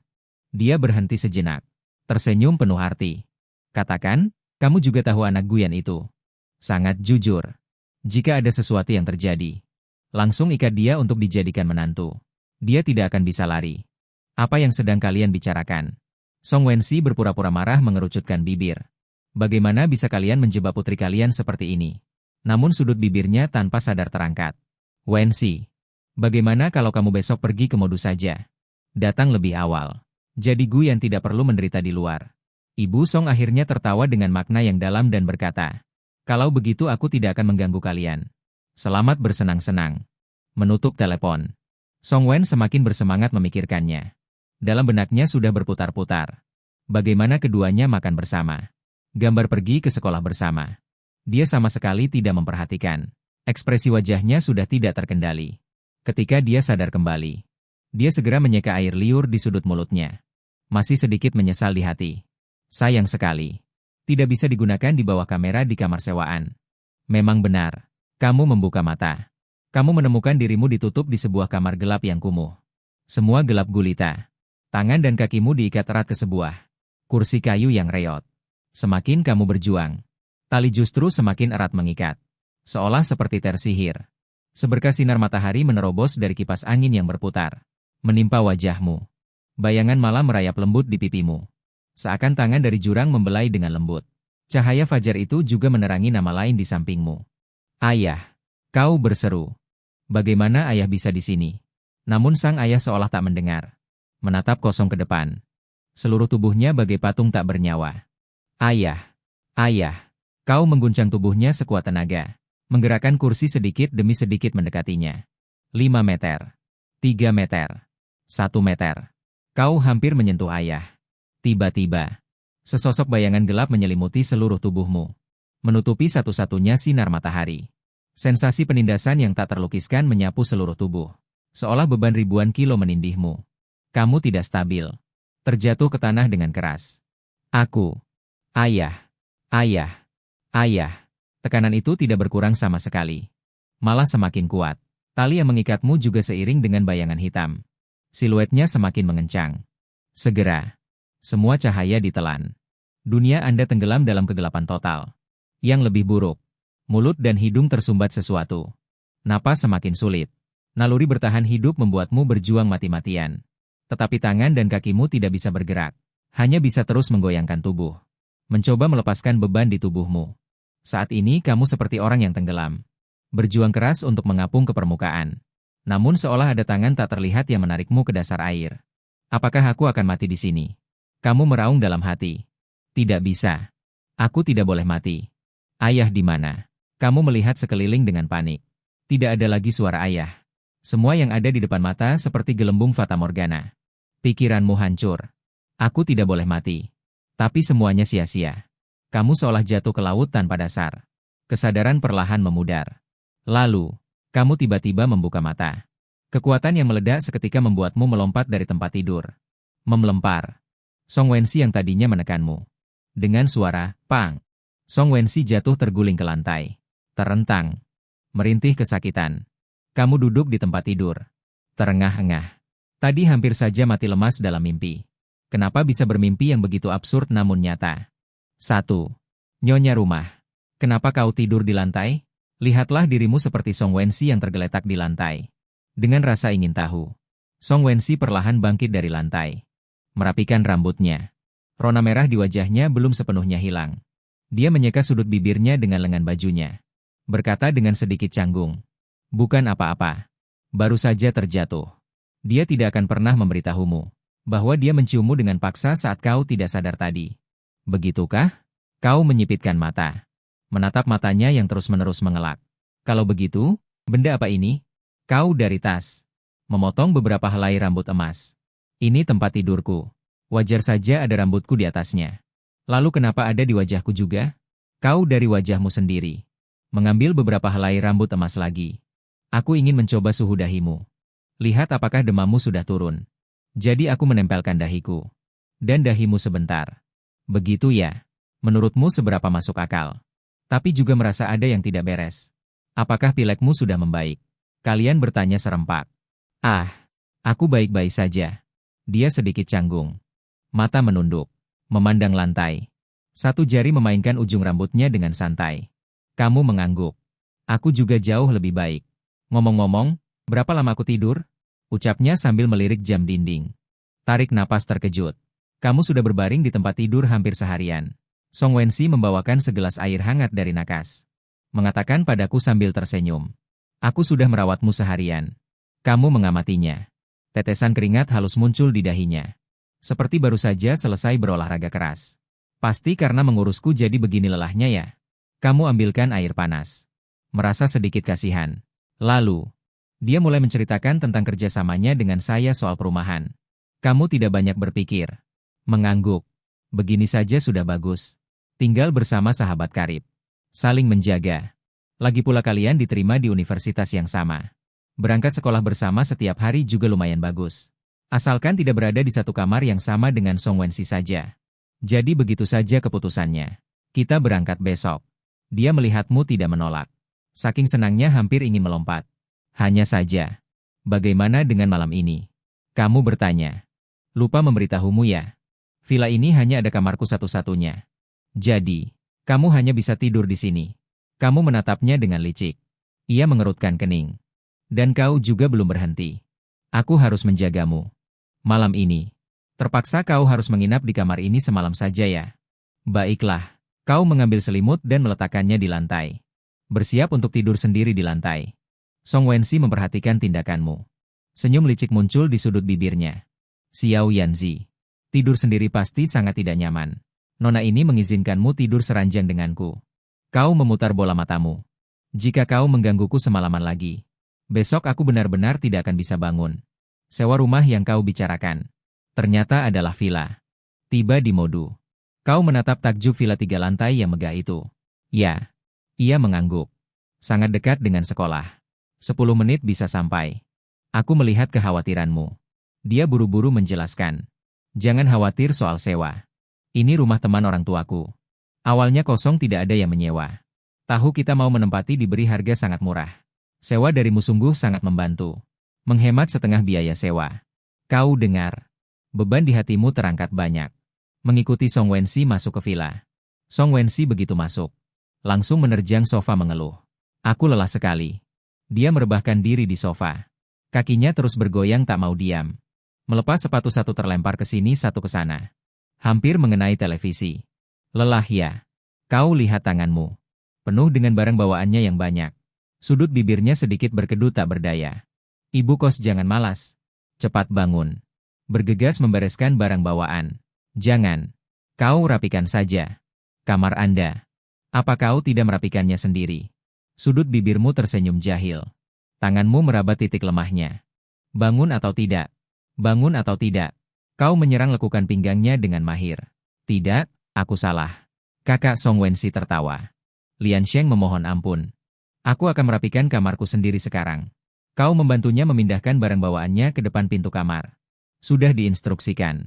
Kau rapikan kamarmu dulu. Aku keluar sebentar. Mungkin malam ini tidak akan kembali. Sudah selarut ini. Kau mau kemana lagi? Dia sedikit tidak puas. Kau menghela napas dalam-dalam. Mencari pekerjaan sampingan. Jika beruntung. Malam ini bisa dapat uang. Sayang. Bagaimana aku tega membiarkanmu bekerja paruh waktu? Sambil berkata, dia menelepon. Setelah menutup telepon, dia membuka kompartemen tersembunyi di koper. Mengambil kotak kamera. Berjalan ke kamar sebelah. Sayang. Demi aku yang begitu baik padamu.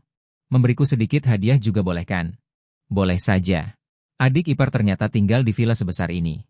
Setiap malam naik motor. Mengantarmu kembali ke depan villa. Benar. Menghabiskan sepanjang malam mencari pekerjaan sampingan tapi tidak ketemu. Namun tanpa disangka.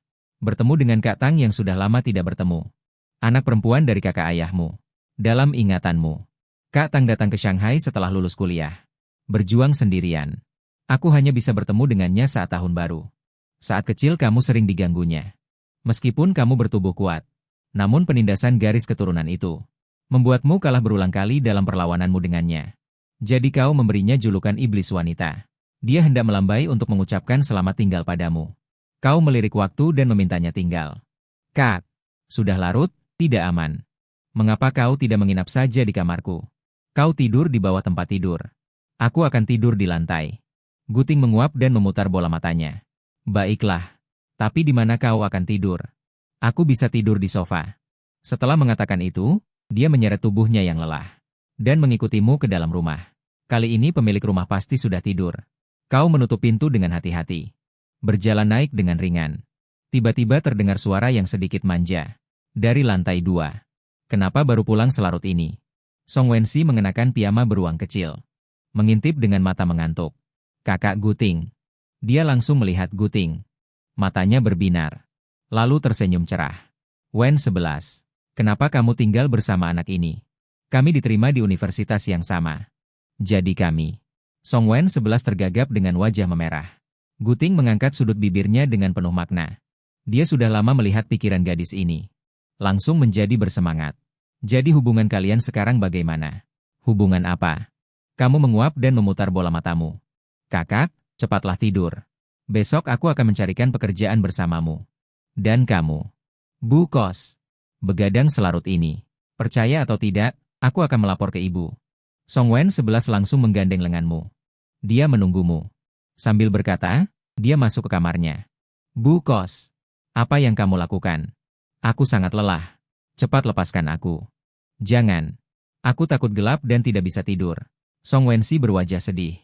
Malam ini kamu bermanja-manja. Pura-pura. Teruslah berpura-pura. Kamu memelototinya. Song Wensi mengedipkan mata pada Guting. Guting mengerti. Segera masuk ke kamarmu. Kakak tiba-tiba ingin tidur di tempat tidur. Setelah berkata demikian, pintu terkunci dengan bunyi klik. Kakak, kamu menyadari ada yang tidak beres. Aduh, Kak Guting juga lelah, kan? Mengapa kita tidak membiarkannya beristirahat dengan baik? Sepasang mata Song Wensi menunjukkan sedikit kelihayan. Menutup pintu kamarnya. Semoga kalian berdua. Kamu hanya bisa duduk pasrah di kursi di kamarnya. Dia menatapmu sambil tersenyum. Bagaimana mencari pekerjaan sampingan hari ini? Memikirkan apa yang terjadi malam ini. Tak bisa menahan helaan napas. Sudah tidak ada harapan. Besok harus coba pergi lebih jauh lagi. Kau ceritakan semua kejadian aneh hari ini. Mendengar itu, Song Wensi mengangkat alisnya. Senyum di wajahnya perlahan menghilang. Dia mendengarkan keluh kesahmu yang tak henti-hentinya. Menundukkan kepala. Tidak tahu apa yang dipikirkannya. Setengah jam kemudian, kau akhirnya tak tahan lagi dengan gangguan itu. Langsung tertidur di kursi itu. Sayangku, akhirnya tertidur juga. Aku sudah tidak sabar. Song Wensi mendongak. Sudut bibirnya terukir senyum penuh arti. Song Wensi membaringkanmu di ranjang. Tidurlah yang nyenyak. Nanti aku akan menemanimu. Sekarang juga, pergi bereskan dulu orang-orang brengsek yang menindasmu. Dia menyelimutimu dengan baik.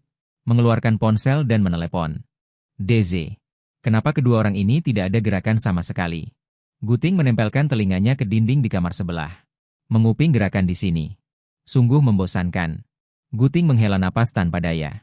Di dalam hatinya, kamu dan Song Wensi adalah pasangan dewa yang seharusnya bersama sejak kecil. Sebagai penggemar CP veteran, dia harus lebih menjodohkan mereka. Tidak bisa. Aku harus melihat apa yang mereka lakukan. Memikirkan bisa makan nanas ini. Darah Guting langsung mendidih. Sudah melupakan rasa kantuknya. Dia menyelinap ke pintu kamar Song Wensi. Cahaya di dalam kamar menembus celah pintu. Bukankah saat kencan lampu dimatikan? Saat dia bingung. Tiba-tiba terdengar suara dingin. Mulai besok, aku tidak ingin mendengar tentang keluarga Hai lagi. Dan bawa tuan muda keluarga Hai itu kepadaku. Aku punya pengaturan sendiri. Apa? Ini suara Wensi. Mengapa tiba-tiba menjadi begitu mendominasi? Guting membelalakan matanya. Suara ini berbeda dengan Song Wensi yang ia ingat. Sama sekali berbeda. Ada martabat yang tak terlukiskan. Otaknya berputar cepat. Tunggu. Keluarga Song. 4 keluarga besar. Sebuah kebenaran mulai terbentuk di benaknya. Adik kecil, kamu telah mendapatkan ikan besar sungguhan. Mulai sekarang aku akan mengikutimu. Khawatir tidak bisa makan enak dan minum enak lagi. Saat Guting masih bermimpi, suara Song Wensi yang menggoda terdengar lagi dari dalam kamar. Bagus. Aku telah membantumu lagi. Jadi, haruskah aku meminta sedikit bayaran darimu? Mendengar itu, sudut bibir Guting juga tidak bisa menahan diri untuk tidak tersenyum. Dia berharap bisa mengubah dirinya menjadi sepotong cermin yang terbentang di lantai. Cermin terbentang di lantai. Mayat membusuk Song Wensi di dalam ruangan 1827 mendekatkan wajah ke tubuhmu. Menarik napas dalam-dalam 1828 sayang 1829 kamu selalu pergi seharian 1830 untuk mencegah hal seperti ini 1831 kondisi daya rendah 1832 ambil beberapa baterai dan gunakan dulu 1833 sangat cepat 1834 disertai suara sobekan 1835 selembar kain muncul di tangan Song Wensi 1836 Guting di luar pintu mendengar suara itu 1837 membayangkan banyak adegan 1838 matanya berbinar. Keemasan 1839 astaga 1840 begitu berani 1841. Disertai suara gemerisik 1842 Song Wensi tanpa rasa bersalah 1843 menyimpan barang rampasan ini dengan hati-hati 1844 mengeluarkan yang baru untuk menggantimu 1845 dan kamu terlalu lelah 1846 ditambah. Gerakannya yang terampil 1847 seluruh proses tidak terbangun 1848 tiba-tiba suara gemuruh yang keras memecah kesunyian 1849 Song Wensi menoleh dengan tiba-tiba 1850 menempelkan wajah ke dekatmu, menarik napas. Sayang, kamu selalu keluar seharian. Untuk mencegah kondisi kehabisan daya seperti ini, ambil beberapa baterai dan gunakan dulu. Dengan cepat, disertai suara, kerak.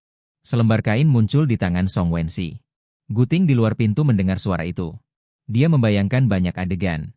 Kilatan emas melintas di matanya. Wow, begitu berani. Seiring dengan suara berdesir, Song Wensi dengan tenang menyimpan semua rampasan ini dengan hati-hati. Mengeluarkan yang baru untuk menggantimu. Dan kau terlalu lelah. Ditambah gerakannya cekatan. Seluruh proses tidak terbangun. Tiba-tiba suara gemuruh yang keras memecah kesunyian. Song Wensi menoleh dengan cepat. Hanya terlihat Guting duduk di tanah. Menggosok pantatnya yang sakit. Dia mendengarkan terlalu asyik. Menyandarkan tubuhnya terlalu keras hingga merusak kunci pintu. Keduanya saling bertatapan. Dan sama-sama mengalihkan pandangan ke arah lain. Guting tertawa canggung. Itu. Tadi aku sedang jalan dalam tidur. Maaf mengganggu. Dia berbalik untuk pergi.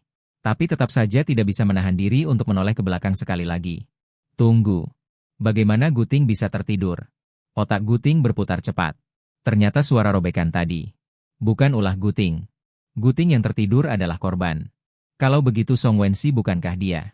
Kau sudah tahu semuanya. Song Wensi menunduk. Suaranya pelan dan lemah. Ya, aku tahu. Guting melihat ke arah lain dengan canggung. Ya, kepala Song Wensi hampir berasap. Saat melakukan hal seperti ini sendiri. Ternyata ditemukan oleh sepupu Anda. Jika dia memberitahumu, tenang saja. Aku pasti tidak akan memberitahunya. Guting mengangkat tangan bersumpah. Tidak bisa. Tidak bisa. Tidak boleh membiarkan Guting tahu. Song Wensi bergumam pada dirinya sendiri. Suhu ruangan turun drastis. Pemanas tampaknya layu tertawa. Keringat dingin menetes di dahi Guting. Dengan serius. Wensi, ini sebenarnya cukup normal. Kalian punya hubungan yang sangat baik. Ji Yizi sangat mendukungmu. Pasti tidak akan mengkhianatimu. Tidak bisa. Song Wensi seperti mesin pengulang yang rusak. Bahkan jika Anda memiliki kebiasaan khusus, saya akan mendukung kalian berdua. Guting mencoba membujuk. Tidak. Melihat dirinya sepenuhnya diabaikan. Guting mengerutkan kening dan melambai di depan wajahnya. Sama sekali tidak boleh memberitahu sayangku. Song Wensi tiba-tiba mendongak. Menatap Guting dengan mata kosong. Sudut mulutnya melengkung dengan kebingungan yang aneh. Mengambil gunting di tanah dan berdiri. Pukul. Dia menginjak papan kayu tanpa alas kaki. Mendekat selangkah demi selangkah. Dan bergumam namanya dengan tidak jelas. Sudah berakhir. Wensi benar-benar kehilangan akal sehatnya. Dia berbeda seperti langit dan bumi dari dirinya yang biasanya lembut dan manis. Guting menggigil dan mundur selangkah demi selangkah. Apa yang harus dilakukan? Apa yang harus dilakukan? Sangat ingin melarikan diri. Cepat melarikan diri. Guting memutar otaknya. Berbalik dan bergegas keluar. Bergegas ke pintu dan memutar pegangannya. Namun pintu itu tidak bergerak sedikit pun. Pintu terkunci. Cepat buka. Guting menoleh ke belakang. Song Wensi sudah jatuh. Pupil merah bersinar redup dalam kegelapan. Berjalan perlahan ke arahnya. Ya, jendela. Guting tersandung dan jatuh ke tanah. Berguling merangkak ke jendela dari lantai ke langit-langit. Menggerakkan pegangan dan mengeluarkan suara mendesis. Jendela sudah berkarat dan macet, tidak bisa dibuka. Song Wensi semakin mendekat. Hanya berjarak 3 langkah. Guting terduduk di tanah. Mata penuh ketakutan. Sedikit demi sedikit menyusutkan tubuhnya ke belakang. Hingga punggungnya menempel di dinding dan tidak ada jalan untuk mundur. Dalam tangan Song Wensi, gunting meluncurkan cahaya dingin di udara. Membalik dan menekan. Keinginan untuk bertahan hidup membuat Guting mengatasi ketakutannya. Dia menatap tajam gunting di tangan Song Wensi. Saat dia menusuk ke bawah, kedua tangan langsung menggenggam tangan Song Wensi. Song Wensi yang terengah-engah saat ini, seolah berubah menjadi orang lain.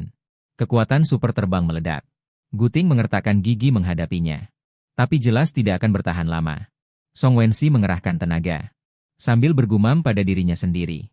Meskipun tidak terdengar jelas, nama Guting selalu terngiang di mulutnya. Benar. Guting tiba-tiba sadar. Tadi hanya fokus melarikan diri. Melupakan poin terpenting. Mengapa Song Wensi menjadi gila? Bukanlah karena menyembunyikan sisi sejatinya di depan Guting? Guting membuka mulutnya dengan hati-hati. Aku hanya punya foto Guting saat kecil. Song Wensi seolah tidak mendengar. Matanya kosong, tapi tetap terpaku pada Guting. Tidak, tidak. Dia dan Guting sangat dekat. Foto Guting saat kecil. Tidak ada daya tariknya baginya. Apa yang sebenarnya dia minati? Tunggu. Dia adalah Yander. Kilau Guting berkelebat. Dia berteriak. Aku punya pegangan pada Guting. Tidak peduli. Dia mengatakan kebohongan untuk menyelamatkan hidup Guting terlebih dahulu. Gerakan Song Wensi tiba-tiba berhenti. Kilasan cahaya yang sama melintas di matanya. Pegangan pada Guting. Hehehe. Mata Guting berbinar. Meraih sedotan penyelamat ini. Semua pegangan ada padaku. Guting seperti sedang menyebut nama hidangan. Mengatakan semua yang bisa dia pikirkan. Dan dia bilang dia paling menyukaimu. Kalimat Guting ini seperti jarum penahan laut. Benar-benar menstabilkan hati Song Wensi. Hehehe. Aku juga paling menyukai Guting. Gunting jatuh ke lantai dengan bunyi, klak. Song Wensi seperti kehabisan baterai. Roboh dan tertidur pulas. Guting berdiri setelah beberapa saat. Dia menggendong Song Wensi kembali ke kamar. Menengok ke belakang melihat kedua orang yang tertidur pulas. Guting tersenyum pahit sambil menggelengkan kepala. Akhirnya meraba-raba saklar pintu di dalam rumah. Guting tidak berani menoleh, lalu naik motor dan pergi. Keesokan harinya, sinar matahari pagi menembus tirai dan menyinari wajahmu. Kau membuka mata dengan linglung. Jarang sekali menikmati kemalasan bangun alami. Sesuai dugaan, Song Wensi masih memelukmu seperti gurita. Membuatmu tidak bisa bergerak. Rusak. Aku masih harus mencari pekerjaan sampingan hari ini. Tiba-tiba teringat hal ini. Kau melepaskan diri dari cengkeramannya dengan paksa. Berjingkat-jingkat mendekati pintu kamar sebelah. Kakak, sudah bangun? Kau memanggilnya dengan ragu-ragu. Tidak ada jawaban. Kakakku mungkin sudah pergi duluan. Kau mengeluarkan ponselmu untuk meneleponnya. Berita langsung dari pukul 1 dini hari. Momen itu membuatmu merenung. Kakakku sudah pergi duluan. Sampai jumpa lagi. Setelah sekolah dimulai. Ingatlah untuk menyempatkan waktu menjengukku. Wensi adalah gadis yang sangat baik. Bergaullah dengannya dengan baik selama masa kuliah. Jangan pernah membuatnya marah, ya. Juga, hiduplah dengan baik. Melihat pesan-pesan ini, kamu tidak terlalu memikirkannya. Mengirim pesan ke Song Wensi, lalu pergi keluar. Ya, kenapa banyak sekali orang berkumpul di sana? Muin, Muin, aku mencintaimu. Sekelompok penggemar meneriakkan nama dewi mereka secara seragam. Menyatakan cinta mereka padanya tanpa ragu. Saat beberapa maibach hitam datang dari kejauhan, tiba-tiba terdengar seruan dari kerumunan. Sudah datang, sudah datang. Itu adalah iring-iringan mobil Yan Wanging. Para penggemar menjadi bersemangat. Seketika, teriakan mengguncang langit. Mendengar itu matamu berbinar. Kamu juga penggemar beratnya. Tak disangka mencari Jianzi malah kebetulan sekali. Dia datang melihat lokasi. Kamu juga buru-buru mendekat. Berharap bisa melihat Yan Muing secara langsung. Rombongan mobil berhenti mengelilingi gedung teater. Saat pintu mobil dibuka oleh satpam, Yan Muing tertegun sejenak. Dia di foto saja sudah memukau. Tak disangka aslinya lebih memesona dari foto. Setelah Yan Muing masuk ke teater dikawal satpam, kamu tersadar dari lamunan. Sial, kenapa lupa memotret? Sesuai dengan pikiran gila yang muncul di benak, kamu mengamati sekeliling luar teater. Lalu berhenti di dekat tembok pembatas. Bagus tidak ada satpam di sini. Kamu mundur beberapa langkah bersiap menerjang memanjat tembok. Yan Muing, aku datang. Saat itu juga, tiba-tiba terdengar suara perempuan dari belakang. Kamu merasa bersalah seperti pencuri. Terkejut bukan main. Kaki kirinya terkilir separuh, kaki kanannya langsung jatuh tersungkur. Kamu tidak apa-apa? Dia dengan cemas membantumu bangkit. Kamu melihat wajah orang yang datang dengan jelas. Ini adalah seorang gadis yang memakai kacamata hitam dan syal. Sebagian besar wajahnya tertutup. Kamu tidak bisa melihat wajahnya dengan jelas. Kamu menepuk-nepuk debu di badanmu. Bertanya seolah tidak terjadi apa-apa. Ada perlu apa? Tidak ada. Hanya ingin bertanya. Apakah kamu penggemar Yan Muing? Setelah mendapatkan anggukanmu. Suaranya terdengar sedikit manja. Bagus sekali. Bisa bantu aku satu hal? Dia menunjuk Wei Qiang dengan tubuh miring.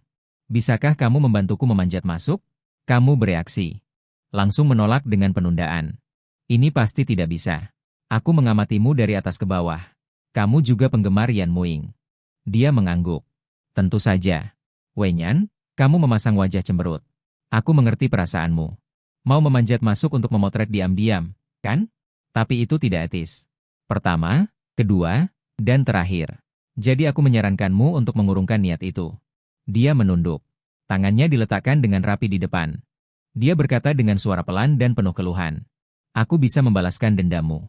Lagi pula, aku tidak akan memotret diam-diam. Wei Nyan, kamu semakin marah. Apakah aku orang seperti itu? Daripada itu, aku lebih berharap kamu mendapatkan kenyamanan sejati. Tuan Suren pernah berkata. Moral yang baik lebih berharga dari uang yang tak habis-habisnya. Apakah 100 yuan cukup? Moralitas hari ini lebih berharga dari 1000 keping emas. 1000? Hati yang baik adalah segalanya. 1 adalah segalanya. Lalu 10.000 itu? Uang adalah alat tukar materi. Terbatas dan hilang sekali. Karakter yang baiklah yang utama. Tunggu, mengambil. Dia meringkuk padamu. Tidak cukup? Aku masih bisa berpura-pura. Kau meliriknya. Berkata dengan hati yang biasa. Ingat, tidak ada lagi pengecualian. Sambil berkata, kau sudah berjalan ke dinding dan bermain membungkuk. Ayo, naiklah. Wajah gadis itu langsung memerah. Merasa malu dan gelisah. Nona, cepatlah. Nanti kalau ada yang melihat akan memalukan. Kau mendesaknya. Dia dengan gelisah meraba ke arahmu. Menepuk bahumu. Mencondongkan tubuh dan berbaring sedikit. Lengan melingkari lehermu. Pegang erat-erat. Kau perlahan bangkit dan mengingatkannya. Seiring gerakanmu, jeritan gadis itu terdengar di bahu. Menarik perhatian para pejalan kaki yang lewat. Semua orang menoleh dengan tatapan penasaran. Kamu menutup mata dengan putus asa. Demi 100.000 yuan itu. Benar-benar berani mengambil risiko. Akhirnya setelah beberapa kali mencoba, kalian berdua berhasil memanjat tembok. Membayangkan 100.000 yuan itu. Kamu tidak bisa menahan senyum. Gelembung hijau milikmu sendiri. Mengubah imbalan menjadi. Sambil berbicara, gadis itu mengeluarkan ponselnya. Tapi di detik berikutnya, dia menatap informasi verifikasi di ponselnya. Terpaku dalam lamunan. Kamu juga tercengang melihatnya. Foto profil dan nama panggilan memang benar kamu. Tapi petunjuk kotak merah di bawahnya membuatmu terdiam. Permintaan pertemanan gagal dikirim. Pihak lain telah memblokirmu. Tapi apa aku mengenalnya? Aneh sekali. Kenapa aku tidak punya kesan sama sekali? Kau berputar mengelilinginya. Kita sudah kenal sebelumnya. Kau akan segera mendapat jawaban di hatimu. Ternyata orang ini adalah penjual. Katakan padaku. Keluargamu begitu kaya. Mengapa kamu harus menjadi penjual yang materialistis dan tidak menyenangkan? Kau mulai dengan serangkaian kata-kata. Ceramah moral. Dia terdiam. Hanya menatapmu kosong. Tiba-tiba 2 garis air mata jernih meluncur dari kacamata hitamnya. Melihat ini, kau sedikit panik. Maafkan aku. Aku akan segera mengeluarkannya dari daftar hitam. Sambil berbicara, dia secara aktif menambahkannya. Apa yang baru saja kukatakan. Jangan dimasukkan ke dalam hati. Sebenarnya aku juga pernah jadi penjual. Memang tidak mudah. Siapa sangka dia menangis lebih keras. Suara isakan terdengar terputus-putus dari lorong. Melihat ini, Kau menutup mata dengan putus asa. Dengan gigih ia membuka pintu dan berkata, "Kali ini salahku. Katakan aku tidak mau lagi." Setelah berkata begitu, Kau berbalik dan hendak pergi. Memaksaku namun aku ditarik erat olehnya. Tangisan darinya terdengar. "Kau masih belum mau memaafkanku? Kau berbaliklah." Aku melihat separuh wajahnya yang basah air mata. "Akhirnya aku menemukanmu. Kau tahu sudah berapa lama aku mencarimu? Sejak SD. Aku selalu ingin melihatmu dari dekat." Setelah berkata begitu, ia membentangkan tangannya ingin memeluk. Kau tiba-tiba mundur menjauhkan diri darinya. "Penjualan ini terlalu agresif. Sejak SD sudah mengincarmu sampai sekarang." Memikirkannya saja sudah membuat bulu kuduk merinding. Kau meraba sakumu. Tersenyum malu. Aku keluar mencari pekerjaan hari ini. Sekarang aku benar-benar tidak punya uang. Mengikutiku hanya akan merepotkanmu." Pipi gadis itu merona. Mengisap napas perlahan. "Tidak apa-apa. Aku akan mengikutimu sepanjang hidupku." Anggap saja dia mengigau. "Itu. Jika tidak ada apa-apa, aku akan pergi dulu." "Bersenang-senanglah. Semoga kamu bahagia." Siapa sangka dia menarik lenganmu dan tidak melepaskannya. "Tidak bisa. Jika kamu pergi, kamu harus membawaku juga." Jantungmu berdebar kencang. Dia menempel padamu. Jadi, saat dia lengah, dia tiba-tiba menarik tangannya. "Jika kamu tidak hati-hati, itu menjadi paksaan." Dia berlari tanpa menoleh ke belakang. Gadis itu ditinggalkan di tempatnya. Dia tertegun sejenak. Rona merah di wajahnya semakin dalam. Air mata mengalir deras seolah-olah tidak ada habisnya. Tidak bisa. Mu Ying akhirnya menemukannya. Tidak bisa membiarkannya pergi lagi. "Mu Ying, kamu bisa. Tangkap dia." Lalu, dia seperti mengucapkan mantra. Sudut bibirnya perlahan membentuk lengkungan iblis. "Aku tidak akan membiarkanmu menghilang lagi dari duniaku." Kau berlari sambil menunduk. Menghapus pertemanan yang baru saja kau tambahkan. Setelah yakin tidak ada masalah. Dengan puas kau memasukkan ponsel kembali ke saku. Detik berikutnya kau menabrak tiang listrik dengan bunyi, buk. Sekejap kau melihat bintang berkelip. Kau menutup dahimu yang berdarah. Terpaksa duduk di tepi jalan untuk beristirahat. Dalam hati berpikir dia pasti tidak akan bisa mengejar. Kau terluka. Ada apa? Suara lembut terbawa angin dingin. Tercampur aroma bunga lili yang samar. Tidak apa-apa. Tidak melihat saat berjalan. Menabrak. Jawabmu dengan suara yang menggigau. Begitu ya. Biarkan Mu Yin membalut lukamu. Terdengar suara robekan kain. Sepasang tangan mungil melingkari belakangmu dan muncul di depanmu. Perban dililitkan melingkar-lingkar. Kau menutup mata dengan nyaman. Terima kasih banyak. Nama Anda sama dengan penyanyi favorit saya. Jadi, apakah Anda sangat menyukai Yan Muin? Suaranya tiba-tiba sedikit bergetar. Kalau begitu, saya tidak terlalu mengerti pertanyaannya. Dia membungkuk dan mendekat ke telingamu. Lalu mengapa kamu melarikan diri? Pupil matamu tiba-tiba menyusut. Memalingkan kepala melihat orang yang datang. Sudut bibir gadis itu tersenyum tipis. Menatap wajahmu lama. Kacamata hitam itu menutupi matanya. Namun membuat wajah yang seharusnya cantik dan manis ini menjadi bengkok dan aneh. Jantungmu tiba-tiba berdetak kencang. Bukan karena dia terus mengganggumu. Tapi naluriah merasakan hawa dingin. Merambat naik dari tulang punggungmu. Kau terhuyung dan jatuh dari kursi. Dia masih berdiri di tempatnya. Masih memegang sebatang ranting pohon yang tebal. Dengan senyum mengerikan di wajahnya. Seolah menikmati malapetakamu. Dia menelan ludah. Berpura-pura tenang. Yang itu, teman sekelas. Tidak. Kakak. Saya salah. Apa yang Anda jual? Asuransi? Tidak masalah, saya beli. Saya akan beli satu lagi untuk ayah saya. Jika ini kelas online, maka itu lebih baik lagi. Teman-teman saya semua bosan. Kebetulan untuk menghabiskan waktu mereka. Selama Anda mau melepaskan saya beli. Saya beli, bukankah begitu? Begini. Gadis itu hanya mengangkat badannya. Mengetuk bibirnya dengan jari. Tangan satunya menopang pipinya. Matanya menunjukkan sedikit kenakalan. Kalau begitu, saya jual diri saya sendiri. Boleh? Dia menggeliat sedikit. Suaranya lemah seperti merajuk. Kau tertegun sejenak. Otakmu mendadak macet. Tunggu. Kau bilang promosi apa?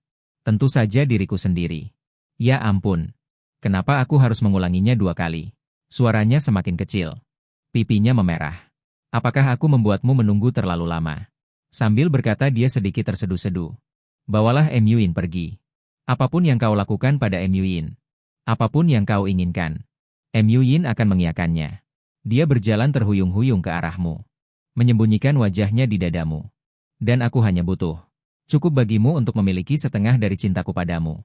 Melihatmu tidak bereaksi. Matanya meredup. Suaranya begitu rendah hingga hampir tak terdengar. Apakah Myuin terlalu serakah? Sepertiga saja. 1/5. 1/10. Hanya sedikit saja. Sedikit cinta saja cukup. Sebentar. Biar kupikirkan. Pikiranmu kacau balau. Situasinya bagaimana sekarang? Bukannya promosi. Kenapa sekarang dia tiba-tiba bertanya tentang cinta padaku? Aku sudah berusaha sejauh ini. Setelah kau memblokirku hari itu, aku tetap mencarimu. Aku menggunakan semua sumber daya. Tapi aku bahkan tidak tahu namamu. Dia mendongak tiba-tiba. Dalam kegelapan cahaya ungu berkedip. Tersenyum sambil menangis. Kalau bukan karenamu, yang setiap hari mendengarkan dorongan kakakku, aku tidak akan jadi seperti sekarang. Aku bisa menyerahkan diriku padamu. Bagaimana denganmu? Apakah kau bahkan tidak mau memberiku sedikit cinta pun? Dia menekan dadanya dengan kedua tangan. Ujung jarinya masuk dalam. Seolah ingin merobek jantungnya. Tiba-tiba, tangannya membentuk cakar dan dengan kuat. Ke arah dadanya sendiri. Seluruh tubuhnya terangkat ke atas.